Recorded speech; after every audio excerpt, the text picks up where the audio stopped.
Good morning, personal finance class. We're going to do a little discussion between depository institutions. And the two things we're really going to look at here are banks compared to credit unions. Redfield, for the size of its town, seems to be the bank capital of South Dakota. We have many banks and one credit union. So there's a little bit difference between the two, and we're going to talk about that. Also, some savings tools, what interest is, and then services that they offer at the bank. It'll probably be broken down to 3 videos. Look it over. We will quiz over this and test over this stuff. So here we go.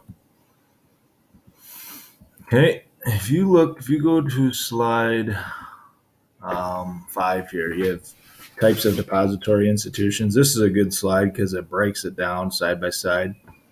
Banks are for profit.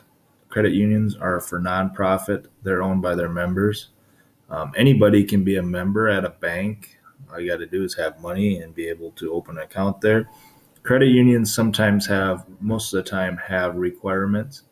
Like if it's the Turtle Creek Credit Union, you might have to work or live in Spink County. Compared to if I wanted to have money in a bank in Aberdeen, I could do it. But if I don't live or work in Spink County, I can't be a member of the credit union. There's like some healthcare. There's a healthcare federal credit union in Aberdeen. You have to be a healthcare worker to be a member there. So they just have different rules and regulations on what they can be.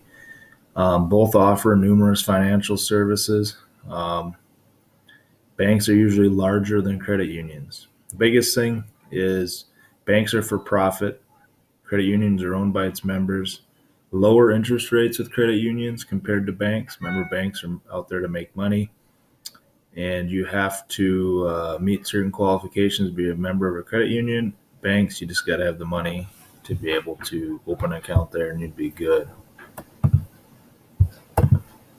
If you go ahead to slide number 7, when choosing a bank or a credit union, some things that are important to think about is location. You guys are going off to college here, hopefully in the next 6-7 months.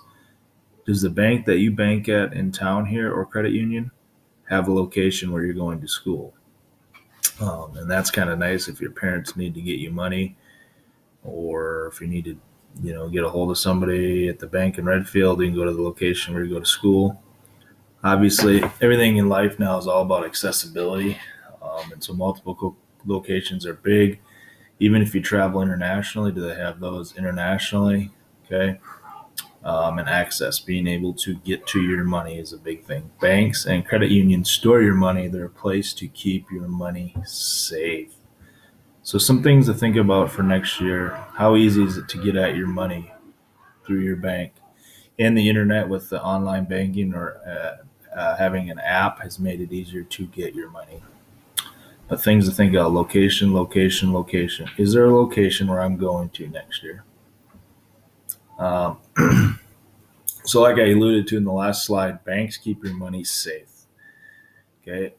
During the Great Depression, everybody took their money out, or the banks lost their money, and nobody had money left. So if they lost their money and you went to the bank to get your money, they just kind of went like this to you: oh, you're out of luck. As of right now, with this COVID pandemic, nobody's going to the bank to take their money out. The stock market, that's not doing good. But nobody's going to the bank to take their money out because their money is now insured. After the Great Depression, we learned we better come up with an insurance program for banks. And it gives people ease of mind. It's called FDIC for banks, Federal Deposit Insurance Corporation. Probably see that little sign on the window, or if you go in. Credit union is NCUA, National Credit Union Administration, and they insure each account up to $250,000. So if your bank account loses, you have $10,000 in there and you lose it all, you'll get it back via FDIC or NCUA.